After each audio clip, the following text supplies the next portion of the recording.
People and inhabitants, welcome to the Dear Human Paradox. I'm Darius Riddick, and I would like to thank you for joining me in what is nominally the next stage of evolution for humankind. For those of you joining for the first time, welcome.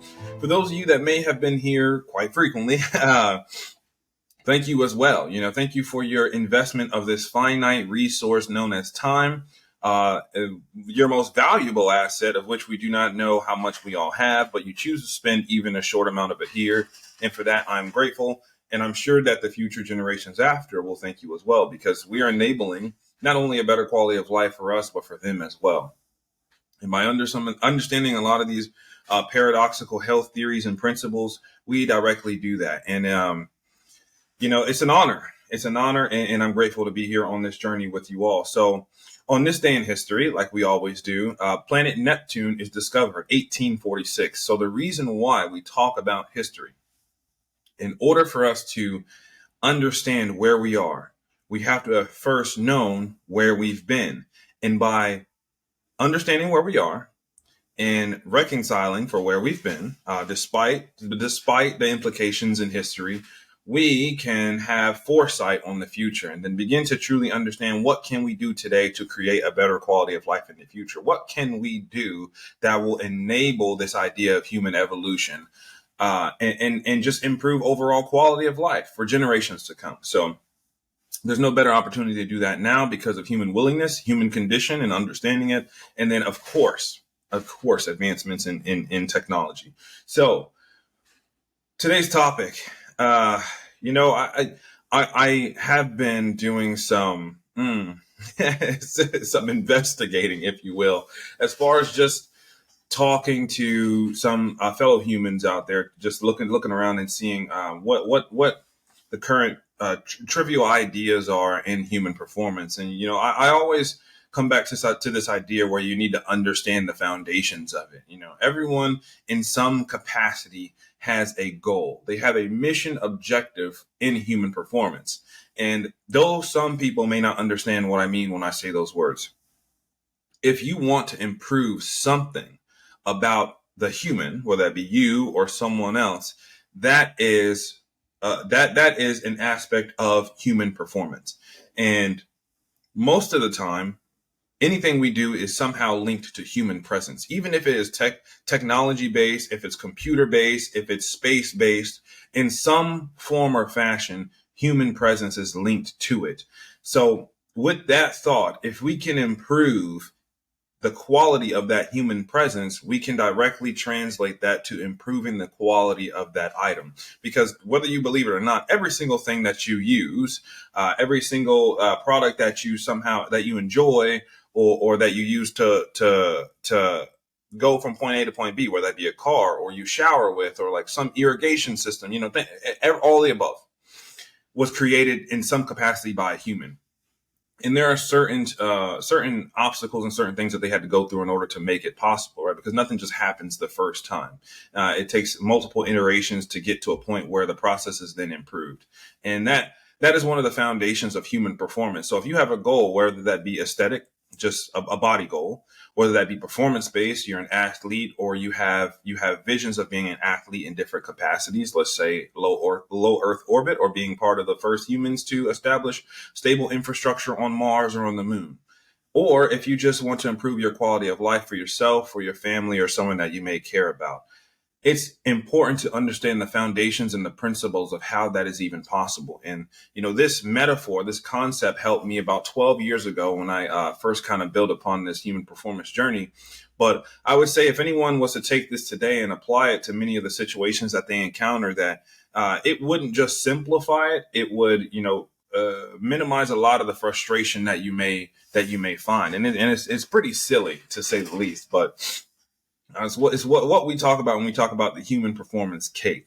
So if you've never baked a cake, or if you're like me and you don't even like baking, you like you for some reason just can't put two and two together, right? Bear with me in the understanding of what this means. Human performance is like a cake. When you first start this idea of improving human quality of life or improving human presence, you first have to establish what flavor of cake it is that you desire. And that flavor of cake translates to a goal. I cannot emphasize this enough, is that the first thing that someone would have to do is establish the goal. Because if you don't know what the goal is, if you don't know what the mission objective is, if you don't know what the vision is, then how can you take steps towards it? It's not going to take very long before you get lost, before you get frustrated, and then you can't course correct because you didn't even know what the course was to begin with. And that can be applied to a lot of things. Insert XYZ here. So establishing that goal is very important. And what that looks like, obviously, is going to be different for everyone. And it's going to fall under different time constraints. But that's priority number one. And once you establish that flavor, whether it be lemon, if it double Dutch or German chocolate or tres leches, right? Or tres leches, then you can then begin to take those steps. And those steps towards that goal is going to translate to ingredients. You then begin to gather your ingredients for what or how to get to the flavor of that cake. And I'll give a prime example, right? We talk about strength, muscular hypertrophy. And the reason why we talk about muscular growth and muscle in general is that we know that skeletal muscle is linked to human locomotion. Every single thing that you do, from being able to sit upright, talk, breathe, walk around, run, jump, is linked to skeletal muscle and its ability to perform. So if we can improve the quality of skeletal muscle, then we can, again, in turn, improve those activities that are linked to it. But in order to improve skeletal muscle, even though it develops at a different rate, a different ceiling for most humans, we know that there are foundational principles in order to create the best hypertrophic or muscle building environment. So as part of those ingredients, if your goal is, okay, I want to build muscle, whatever that amount is, then those ingredients would be, okay, I need to perform resistance training.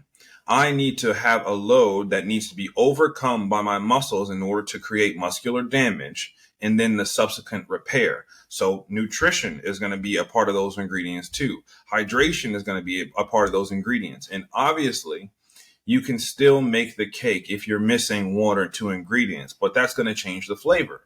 That's going to change the quality. And even if during the process you decide to change the flavor, well, we don't really know what it's going to taste like. So understand that in order to get to that goal, to achieve that flavor, there are certain ingredients that you must have. Now, the baking process is going to be different based upon the chef, based upon you, the user, whoever you are, or however you decide to do it. But all cakes are relatively the same. And you can't go out into the field and just dig up a cake that's going to grow out of the ground, right? Maybe somebody buried it there, but that'd be weird. But you can't just plant a cake seed and then a cake pop out of the ground. So I guess what I'm emphasizing is it's a process, and taking those steps towards the final goal, towards the end result, is going to be a process. And this may sound like it's something that's reiterated time and time again, but understand that human performance is this vast body of just information and things that are thrown together. And it can be quite difficult, admittedly, even for me, it could be quite difficult to discern fact from fiction. But one thing is for sure is that whenever you get confused or whenever something's not working out and you're pushing and you're getting a lot of pushback, it's important to just start back from the basics. Go back to the foundation and try to begin to recognize where some errors had occurred. Consider the simplest possible explanation for the simplest possible solution.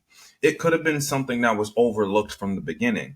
And when we return to the basics to build an even stronger foundation, when we do return upwards, we can see where other things were missed. And it happens in human performance, goal accomplishment, sports performance research, both in vivo and in vitro all the time. I mean, quite frequently.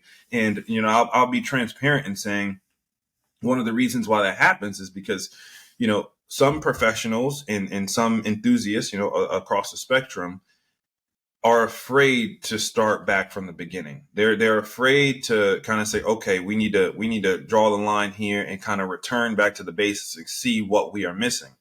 But from my perspective, from my experience, that doesn't really set you back. in fact, it could propel you even further when you return to the basics and realize how complex you made it across, because that's the nature of the human condition. And you missed some things that were extremely simple. And when you go and capitalize on those things that were simple, you can propel yourself through those steps that you have already mastered.